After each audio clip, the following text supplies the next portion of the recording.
बेटा हमारा टॉपिक चल रहा था समास। समास के 3 भेद हम कर चुके थे। समास के 3 भेद हमारे रह गए हैं।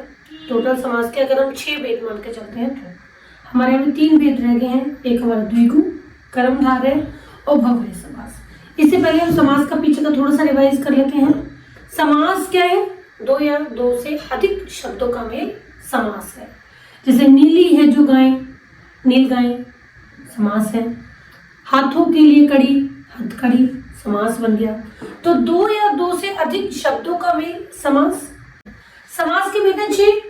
अव्ययीभाव समास, तत्पुरुष समास, द्विगु समास, द्वंद्व समास। इन 3 समासों के बारे में हमने लास्ट क्लास में पढ़ा था। अव्ययीभाव समास जिसका पहला पद अव्यय होता है। अव्यय यानी कि जिसके अंदर लिंग वचन काल की दृष्टि से कोई परिवर्तन नहीं होता, जिसे अविकारी शब्द भी कहते हैं। अविकारी नहीं, विकार परिवर्तन, प्लस विकार, ये वर्ड ऐसे तो बने हैं। प्लस विकार, बड़ी ई प्रत्यय लगा हुआ है। ठीक है, इसके बारे में बात करेंगे। उपसर्ग प्रत्यय के बारे में भी हम। नहीं, विकार परिवर्तन, जिसके अंदर कोई परिवर्तन आए उसे हम क्या कहते हैं? अविकारी शब्द, अविकारी शब्द। ठीक है, उसी को हम क्या कहते हैं? अव्ययीभाव समास। अव्यय का मतलब भी वही है, आ प्लस व्यय। नहीं, व्यय खर्च, ना खर्च, जो खर्च ना हो अर्थात खर्च जो चीज नहीं होगी उसमें कोई परिवर्तन आएगा ही नहीं, तो उसे हम कहते हैं अव्यय। ठीक है बेटा, तो अव्ययीभाव समास जिसका पहला पद अव्यय होता है या पहला पद प्रधान होता है। लास्ट क्लास में मैंने आप लोगों को बताया था समास क्या है। हर समास के अंदर 2 पद होते हैं, पूर्व पद, उत्तर पद। पहला पद प्रधान, अव्ययीभाव समास। अब आ रही है उत्तर पद की बात। उत्तर पद प्रधान यानी कि दूसरा पद प्रधान, वहां पे कौन समास होता है? तत्पुरुष समास। तत्पुरुष समास जहां पर हमारी कार्य विभक्ति का लोप होता है। तो कार्य विभक्ति का लोप का मतलब है कार्य विभक्ति हटा दी जाती है या कार्य विभक्ति लगा दी जाती है। जैसे कि मैंने अभी एक एग्जांपल बोला था आप लोगों के सामने, हाथ के लिए कड़ी। ठीक है, अगर अब मुझे इसका समास बनाना है तो मैं क्या करूंगी? के लिए को हटा दूंगी, तो ये क्या बन जाएगा? इकट्ठा होने के बाद हथकड़ी। तो यहाँ पर हमने क्या किया? कार्य विभक्ति का लोप कर दिया, कार्य विभक्ति को हटा दिया। तो कार्य विभक्ति का हटा दी जाएगी तो तत्पुरुष समास, और कार्य विभक्ति लगा दी जाएगी तो तत्पुरुष समास। क्योंकि तत्पुरुष समास के अंदर दूसरा पद प्रधान होता है एज पर हमारी डेफिनेशन, परिभाषा के अनुसार, और तत्पुरुष समास में हमारी कार्य विभक्ति का प्रयोग किया जाता है। ठीक है, कार्य विभक्ति लगाई जाती है। थर्ड था हमारा द्वंद्व समास। द्वंद्व समास परिभाषा के अकॉर्डिंग अगर हम बात करें, उसके अनुसार बात करें तो द्वंद्व समास जिसमें दोनों पद प्रधान होते हैं। पहला पद प्रधान अव्ययीभाव समास, रिवाइज कर रहे हैं हम साथ साथ बेटा। तत्पुरुष समास जिसमें दूसरा पद प्रधान होता है। द्वंद्व समास जिसमें दोनों पद प्रधान होते हैं, दोनों में आपस में द्वंद्व होता है। ठीक है, मैं भी बड़ा, मैं बड़ा, तू ऊपर, मैं ऊपर, तो आपस में एक द्वंद्व चल रहा होता है, इसी वजह से इसका नाम द्वंद्व पड़ा हुआ है। ठीक है, उदाहरण लेके चले, दोनों पद प्रधान है इसलिए द्वंद्व समास है। माता पिता दोनों हमारे लिए सेम महत्व रखते हैं, दोनों का बराबर का महत्व है, दोनों ही हमारे लिए प्रधान है। अन्न जल, जितना अन्न जरूरी है उतना ही जल भी जरूरी है। ठीक है, गुण दोष, यहाँ पे हो गया गुण और दोष। ठीक, तो आप द्वंद्व समास में क्या हुआ? दोनों पद प्रधान है। अगर पहचान की बात करें तो हम इसके अंदर दोनों पदों के बीच में और लगाते हैं या और हटाते हैं।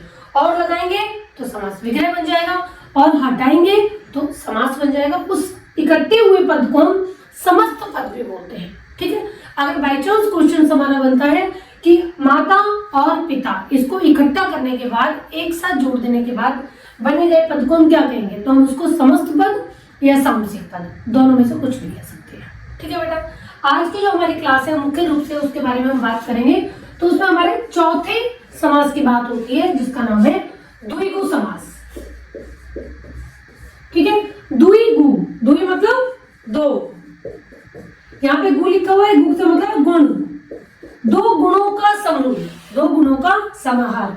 अब देखो डेफिनेशन से, जिससे मैं आप लोगों को सामने करी हूँ, 2 गुणों का समाहार, 2 गुणों का समूह। इससे भी हम पता चल रहा है कि द्विगु समास के अंदर सबसे पहली बात है, पहला वाला पद एक पद ये है, एक पद ये है।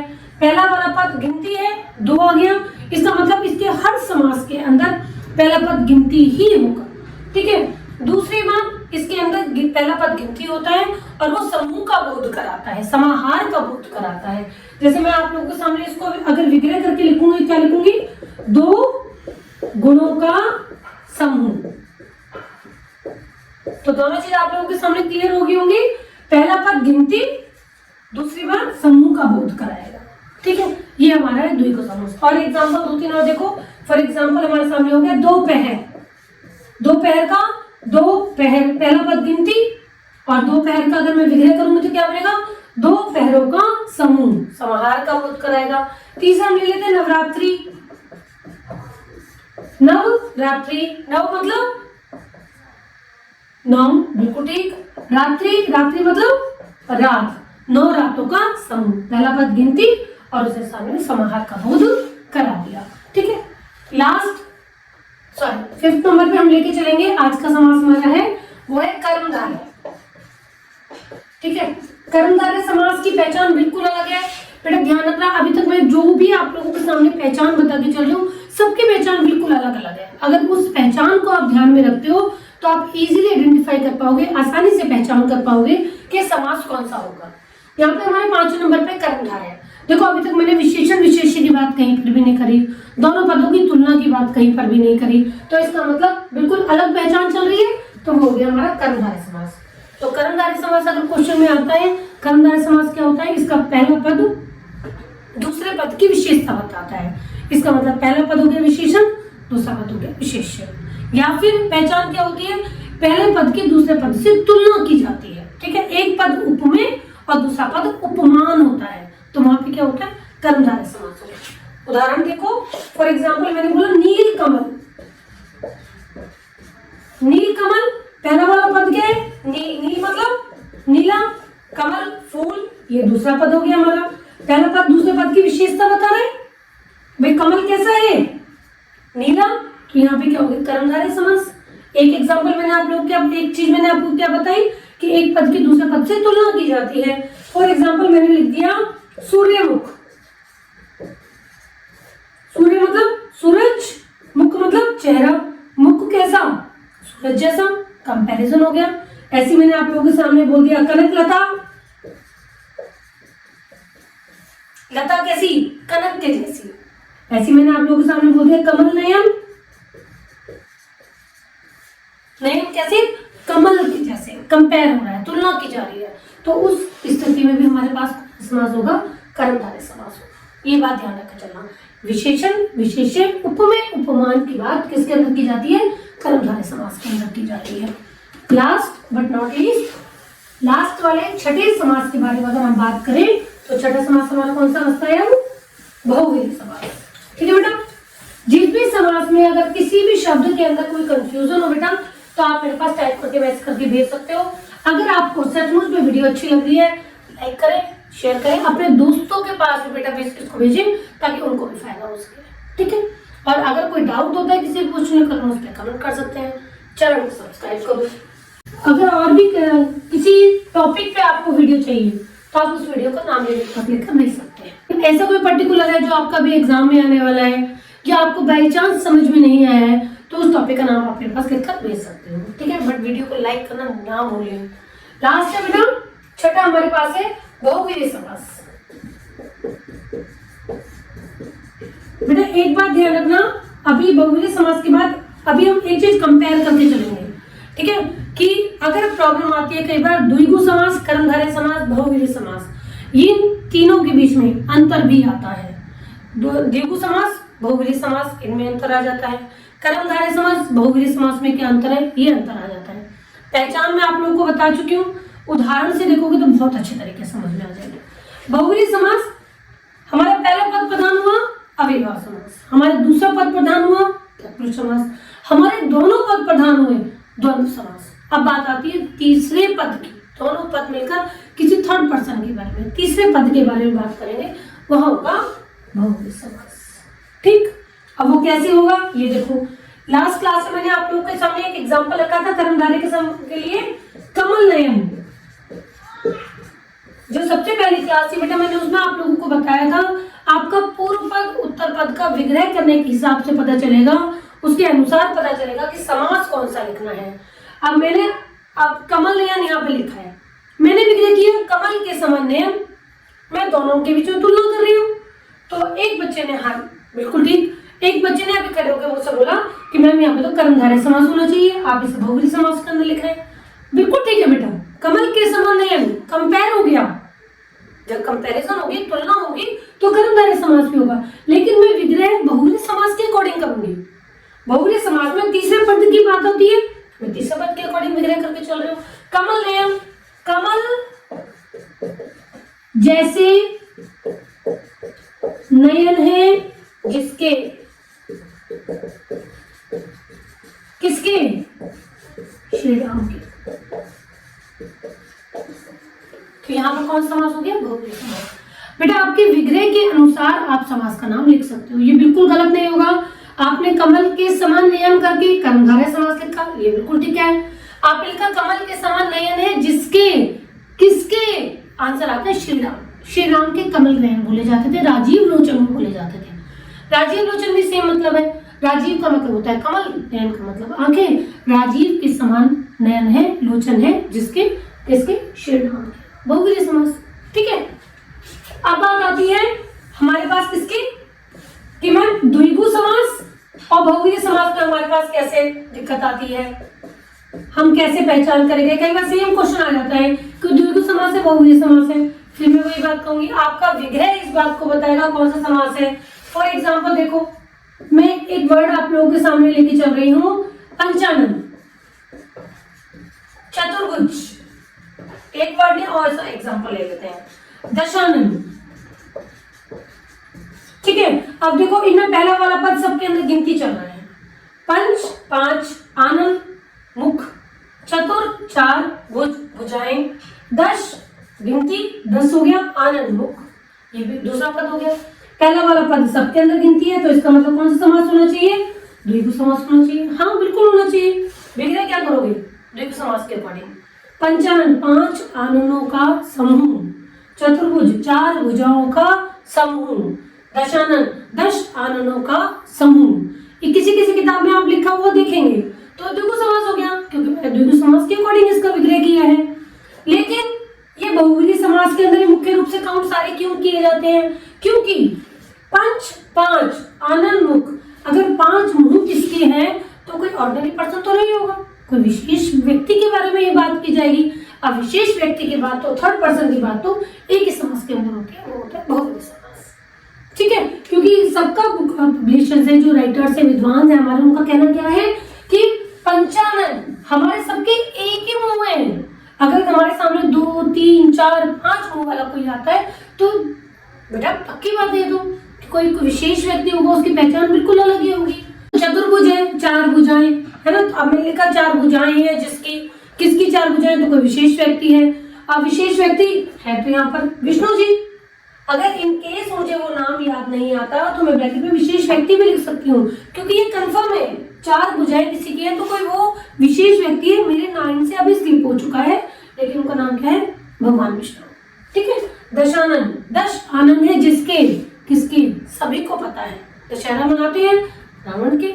इसी तरीके से पंचानन मैंने यहाँ पे बोलता 5 आनंद है जिसके, अगर बाई चांस आपको नाम याद नहीं, 5 आनंद है जिसके विग्रह किया बहुव्रीहि समास के अकॉर्डिंग, नाम याद नहीं आ रहा, विशेष व्यक्ति के, विशेष व्यक्ति या ब्रैकेट में लिख दिया, या फिर मैं लिख सकती हूँ कार्तिकेय, भगवान कार्तिकेय। ठीक है, ऐसे ही मैंने लिख दिया एग्जाम्पल यहाँ पर एक दंत।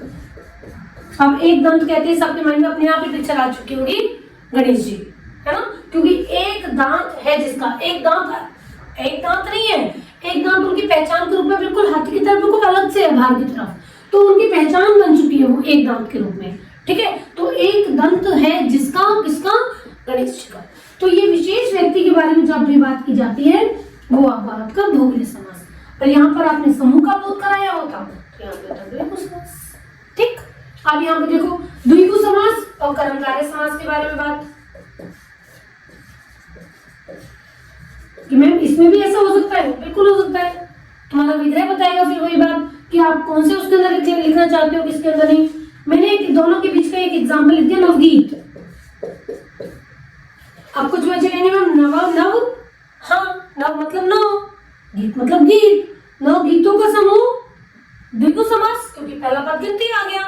लेकिन कुछ बच्चे कहेंगे ना मतलब तो नया भी होता है। बिल्कुल ठीक, नया है जो गीत, गीत की विशेषता बताई गई है। गीत कैसा है? नया। तो अपना करते कर्मधारय समास। ठीक है, तो ये आप लोगों को समझ क्लियर हो गया।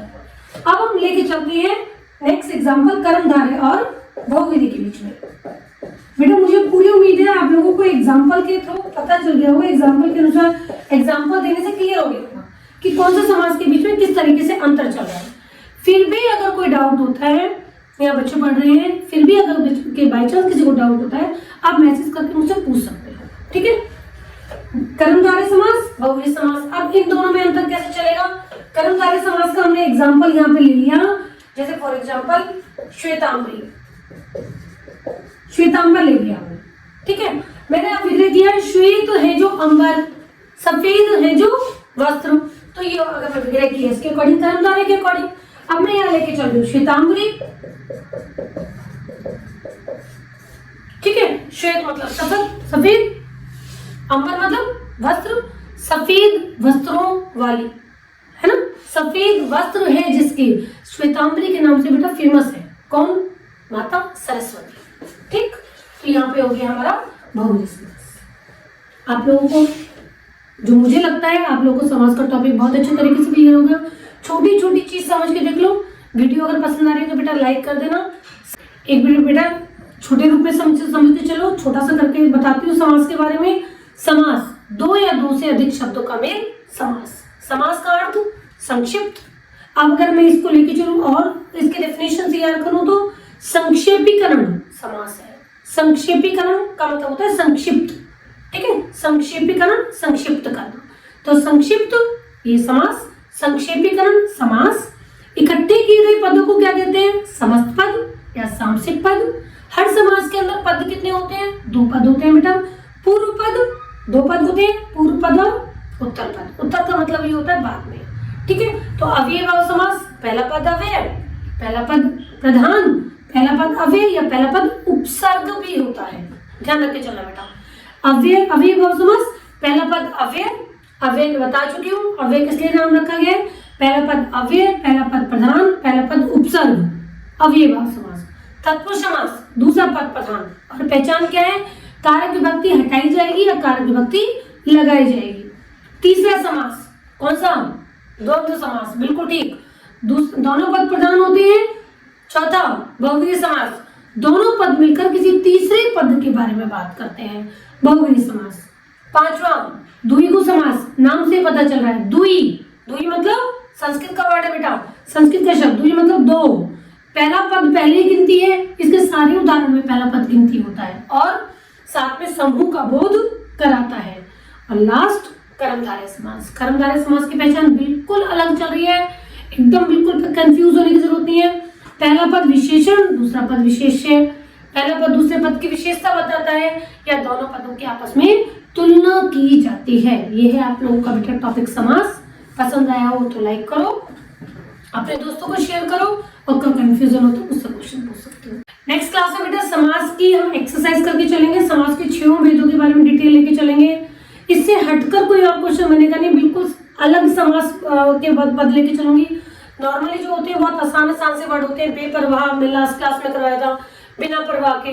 साथ ही साथ में कई क्लास में वर्ड करा के भी चल रही हूँ, लेकिन फिर भी आप लोगों को लगे कि मैम इससे कुछ डिफरेंट आ सकता है क्या, वो सारे वर्ड हम नेक्स्ट क्लास का समास के करेंगे।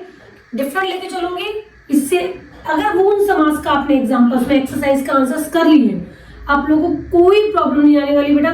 सारे आंसर्स आप लोग बहुत इजीली कर लेंगे। जो कॉम्पिटिटिव एग्जाम की तैयारी कर रहे हैं उनको भी फायदा होगा, जो बोर्ड एग्जाम की तैयारी कर रहे हैं उनको भी फायदा होगा, जो नॉन बोर्ड क्लास की तैयारी कर रहे हैं उनको भी फायदा होगा। तो मिलते हैं नेक्स्ट क्लास में एक्सरसाइज के साथ।